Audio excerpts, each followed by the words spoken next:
The year is 1642. A then 39-year-old Dutchman named Abel Tasman was sent to explore unknown southern lands to find new trade routes. During his voyage, he and his crew sailed along the southern coast of Australia, until one day he spotted the very rugged coast of an island.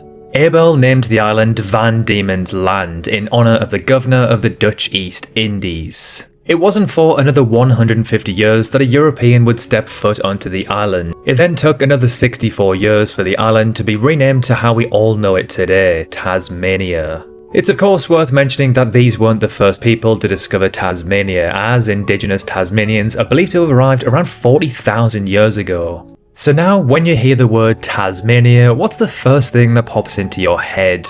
For me, and maybe some of you watching this video, it's the Tasmanian devil. A bizarre one-of-a-kind animal found nowhere else on Earth. These creatures once roamed across mainland Australia, but the arrival of dingoes from Southeast Asia along with changing environmental conditions led to the complete disappearance from the mainland.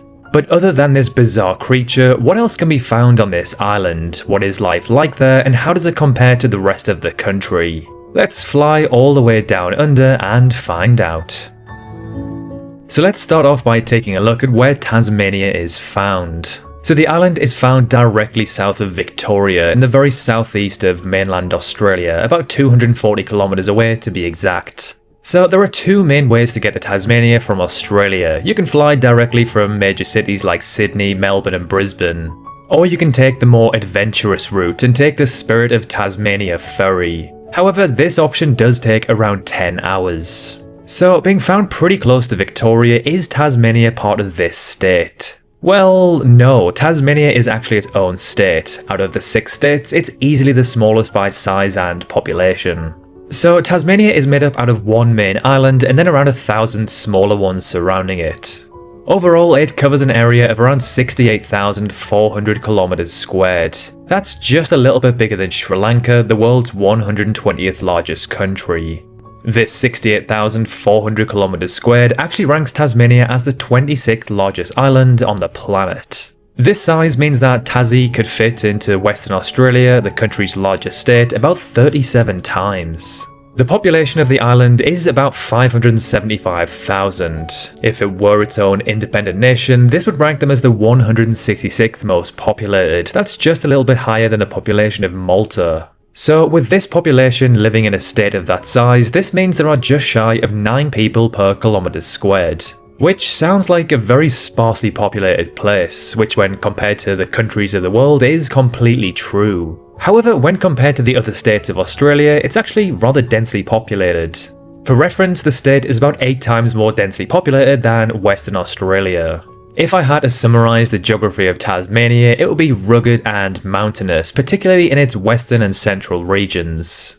It's got a bit of a Western Scotland vibe to it, that's somewhat raw and picturesque charm. Within this central western-ish region just mentioned is Mount Ossa, the state's tallest mountain.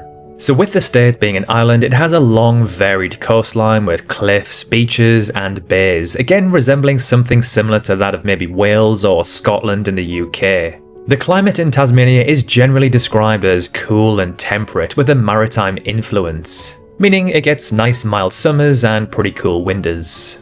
The west coast is quite wet due to winds from the Southern Ocean, while the east coast tends to be drier and a bit more sunnier. Its summers are generally quite mild, with temperatures between 17 and 23 degrees Celsius, while its winters can be quite nippy with snow on the mountains.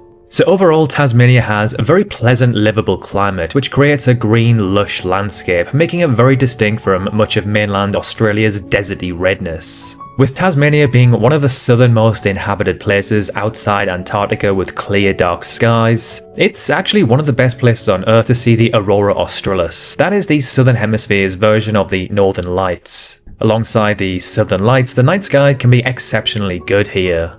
Now, if we were into a boat and travelled directly east from Tasmania, we'd cross the Tasman Sea before arriving into somewhere on the South Island of New Zealand. If we were to travel directly south, we'd cross the Southern Ocean for a couple of thousand kilometers, before reaching Antarctica, which explains why the waters surrounding Tasmania are so cold, especially when compared to other parts of the country. And if we were to travel directly west, we'd travel over 8,000 kilometers across the Indian and Atlantic Oceans before reaching somewhere in Argentina, Patagonia specifically. And if we were to travel to the antipode of Tasmania, that's the exact opposite point on Earth from a given location, we'd arrive in the middle of absolute nowhere deep in the Atlantic Ocean. Tasmania's geographical position has its drawbacks as well as its positives too, one of those being clean air. Its remote location, low population, vast wilderness, and ocean winds keeps the air extremely pure and fresh from pollution. Certain spots in Tasmania, especially its national parks and mountainous regions, regularly record some of the cleanest air on the planet. And in fact, its Cape Grim Air Pollution Station recorded the cleanest air ever observed on Earth. Now, when most people think of Australia, one of the first things that comes to mind is its wildlife, especially the kinds that could kill you.